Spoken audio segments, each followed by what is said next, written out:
자, 지구촌 뉴스. 오늘은 이유정 리포터와 함께합니다. 자, 이유정 리포터 안녕하세요. 안녕하세요. 예, 저하고는 처음 이렇게 또 출경돼서 만납니다. 네, 그렇습니다. 예, 잘 부탁드리고요. 자, 오늘 그 첫 번째 해외 소식은 뭔가요? 미국 플로리다의 아파트 붕괴 소식입니다. 아, 미국 플로리다. 네. 예. 플로리다주 마이애미 데이드 카운티 서프사이드 지역 해안가에서 현지 시각 24일 새벽에 10층 아파트가 붕괴하는 사고가 발생했습니다.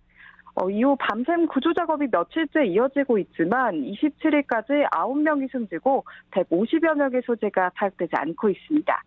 이 아파트는 40년 이상 되면 재승인을 받아야 한다는 법 규정에 따라 재승인 절차를 밟고 있었는데요. 아파트 관리업체는 최근 점검에서 이상을 발견하지 못했다고 주장했지만 이미 3년 전 점검에서 심각하게 손상됐다는 평가를 받은 것으로 드러났습니다. 당시 건물을 점검한 건축기사는 100억 원대의 보수 견적을 내렸는데요. 특히 야외 수영장 아래 콘크리트판이 심각하게 훼손됐고 조만간 교체하지 않으면 중대한 구조적 손상이 진행될 것이라고 평가했습니다. 전문가들은 아파트가 애초부터 불안정한 지대에 세워진 게 사고의 원인일 수 있다고 분석했습니다. 모래와 진흙으로 구성된 역동적인 지대에 건물을 지은 것이 위험했다는 소견입니다.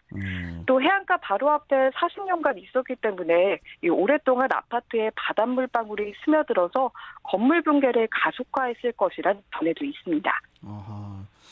이게 모래하고 진흙으로 구성된 그 지대에 건물을 지은 게 되게 위험했다 이런 말씀하셨는데 인천에도 그런 아파트나 고층 건물이 많거든요. 이거 좀 관리를 좀 제대로 좀 해야 될 것 같고, 그리고 지금 그 사망과 실종자 수만 집계된 것 같은데 구조 소식 같은 건 없는 건가요, 지금? 네, 이번 사고는 팬케이크 붕괴 양상을 띄어서 구조 과정이 매우 어렵다고 합니다. 팬케이크 붕괴란 닫힌 건물이 마치 팬케이크를 여러 장 겹쳐놓은 것처럼 무너지는 현상인데요. 지난 2001년 9.11 테러로 무너진 세계무역센터 쌍둥이 빌딩이 대표적 사례입니다. 팬케이크 붕괴는 여러 층이 눌려 겹겹이 쌓이는 탓에 약간의 움직임에도 추가 붕괴로 이어질 가능성이 크고요. 잔해 사이에 사람이 있을 만한 공간이 적다고 합니다. 또 잔해 더미 속에서 시작된 화재와 간간히 이어지는 폭우로 인해서 구조 작업에 차질이 빚어지고 있습니다. 수색 작업이 계속되고 있지만 구조 소식이 들려오지 않자 사망자가 많이 늘어날 수 있다는 우려가 쏟아지고 있는데요. 이미 72시간의 골든타임은 지난 상태입니다. 하지만 실종자 가족들은 간절한 희망을 놓지 않고 생還 소식을 기다리고 있습니다. 이런 가운데 극적으로 현장을 탈출한 모녀의 소식도 전해졌는데요. 사고 당시 엔젤라 곤달레스 부부와 16살 딸이 9층에서 5층으로 추락했고 아내 엔젤라는 골반이 부러지는 중상을 입었습니다. 이 부상에도 불구하고 엔젤라 씨는 곧바로 잔해 더미 속에서 빠져나와 의식을 잃고 쓰러져 있는 딸을 끌어내 탈출했습니다. 두 모녀는 인근 병원으로 이송돼 수술을 받았고 안정적인 상태를 되찾았다고 합니다. 다만 남편 에드거는 여전히 소재가 확인되지 않고 있습니다. 빨리 수색이 진행이 돼서 모두 그 가족의 품으로 돌아가야 할 텐데 걱정이고, 앞으로 이런 사고를 방지하려면 참 대책이 필요할 것 같은데요. 그 정부의 발표는 없었나요? 네, 이와 관련해서 바이든 대통령은 비상사태를 선포하고 철저한 조사를 예고했습니다. 추가 사고를 방지하기 위해서 아파트 바로 옆에 인접한 쌍둥이 빌딩에도 대피령이 내려졌는데요. 당국은 같은 건설업체가 비슷한 시기에 지은 이 빌딩을 종합적으로 진단할 방침이라고 밝혔습니다. 또 마이애미 데이드 카운티 당국은 40년 이상 된 건물을 전수 점검하겠다고 26일 발표했습니다.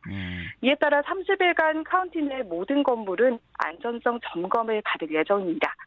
또 법정 싸움도 불가피하게 됐는데요. 일부 주민은 아파트 관리회사를 상대로 관리 소홀의 책임을 물어 56억 원 규모의 집단 소송을 제기했습니다. 참 소 잃고 외양간 고치는 게 우리나라나 미국이나 비슷비슷한 것 같습니다. 참 안타까운 소식이고, 자, 다음 소식은 뭔가요?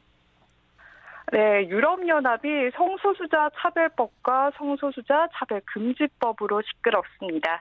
최근 헝가리 의회를 통과한 새 법안이 성소수자에게 차별적이라며 유럽 정상들이 일제히 비판의 목소리를 냈는데요. 예. 반면 이탈리아 의회에선 성소수자 차별 금지 법안이 논의되자 교황청이 이를 반대하고 나섰습니다. 이탈리아 총리가 교황청이 부당하게 정치에 개입했다며 반발하자 논란이 커진 상황입니다. 그 헝가리에서 성소수자를 차별을 하자 EU 회원국들이 이제 반발하고 나섰고, 또 이탈리아에서는 또 이와 반대로 그 성소수자를 금지하는 법안이 논의가 되자 또 교황청이 반대 의견을 낸 건가요, 지금? 네, 그렇습니다. 헝가리에선 지난 15일 학교 성교육이나 18세 이하 미성년자 대상의 영화와 광고에서 동성애 묘사를 금지하는 법안이 의회를 통과했습니다. 인권단체들은 이 법이 성소수자의 권리를 제한하고 있다며 시위를 벌였는데요. 유럽연합 17개 나라의 정상은 유럽연합의 집행기구인 유럽위원회에 헝가리 정부를 정의의 법정을 세울 것을 요구하는 서한에 서명했습니다. 유럽위원회는 서한에서 법안의 몇몇 조문이 동성애와 성전환, 성다양성을 포르노, 외설물과 같은 것으로 놓고 있다며 성소수자 차별에 대한 우려를 표명했습니다. 이후 현지 시각 24일 유럽연합 정상회의에 모인 EU 회원국 정상들은 일제히 해당 법안을 규탄했는데요. 마르크 르테 네덜란드 총리는 헝가리를 EU에서 배제하자는 취지의 언급까지 했습니다. 잇따른 비난에 오르반 헝가리 총리는 법안이 동성애자를 겨냥한 게 아니라고 해명했고 법이 이미 공표됐으며 끝난 일이라고 답했습니다. 한편 마리오 드라기 이탈리아 총리는 로마 교황청이 성소수자 차별을 금지하는 법안에 반대 의견을 낸 것에 대해 우리나라는 세속국가제 종교국가가 아니라고 반박했습니다. 이달 초 로마 교황청은 이탈리아 의회에서 성소수자 차별을 금지하는 법안이 논의되자 해당 법안이 가톨릭 신앙과 표현의 자유를 제약할 수 있다고 우려하는 내용이 담긴 외교 문서를 이탈리아 정부에 전했습니다. 가톨릭 신자들이 종교적 신념에 따라 성소수자의 권리에 반하는 의견을 내놓을 경우 관련 법안으로 인해 사법 판단의 대상이 될 수 있고 결과적으로 표현의 자유를 제한할 수 있다는 겁니다.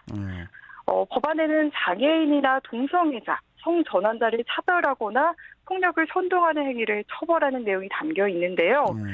지난해 11월 하원이 통과했지만 상원에서 보수 우파 세력의 강력한 반대에 직면한 상황입니다. 교황청의 구술소로 인해 내정 간섭 논란이 일자 교황청 관계자는 법안 통과를 막을 의도는 없다고 밝혔지만 법안에 문제가 있다는 기존의 입장은 유지했습니다. 그렇군요. 자, 알겠습니다. 마지막 소식은 뭔가요?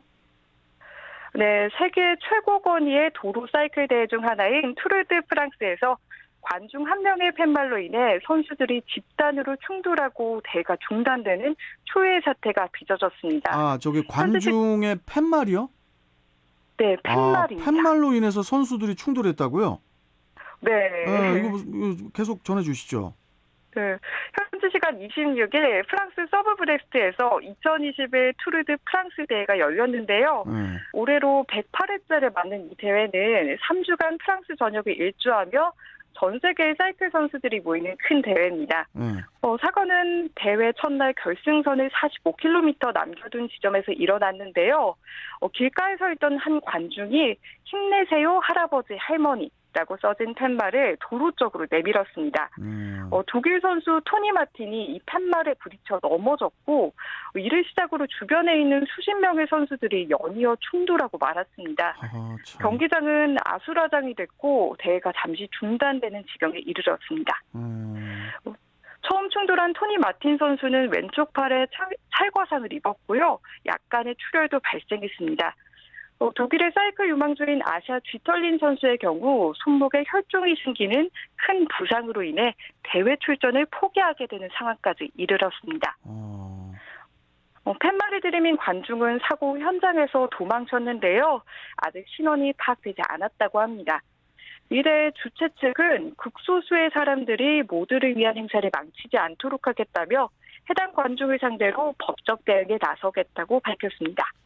아니, 저 지금 이해가 안 가는 게, 아니 상식이 있는 시민분들이면은 팻말을 그 응원을 할 거면은 팻말을 위아래로 흔들어야지. 그걸 왜 도로 쪽으로 내밀면서 그 선수들 뭡니까 사이클이면은 엄청나게 그 쌩쌩 달리는데 거기다가 그 도로 쪽에다 그 팻말을 내밀면 그거 어떡합니까 그거? 그렇죠. 참, 정말 참 그 이해가 안 가는 아무튼 빨리 그 팻말 내밀려 가지고 했던 그 관중도 법적으로 좀 처벌을 받아야 될 것 같은 생각이 들고 참 해외에도 참 여러 사건 사고들이 많이 일어나네요. 예. 자, 뭐 여하튼 오늘 말씀은 좀 여기까지 듣고요. 또 다음 시간에 또 뵙도록 하겠습니다. 고맙습니다. 네, 고맙습니다. 네. 자, 지구촌 뉴스 이유정 리포터와 함께했습니다.